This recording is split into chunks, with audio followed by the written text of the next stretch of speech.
छत्रपति वीर शिवाजी महाराज मां जीजाबाई राज तिलक करती है, शिवाजी के हाथ में तलवार सौंपती है।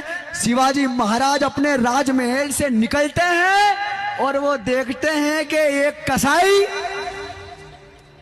गौ माता को काट रहा है।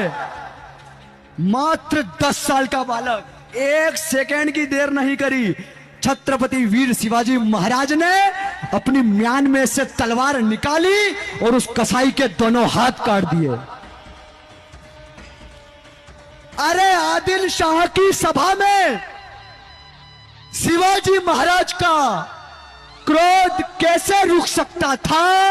अरे जीजाबाई की कोख से जन्मा था, मस्तक कैसे झुक सकता था? देश का अभिमान शिवाजी, राष्ट्र की है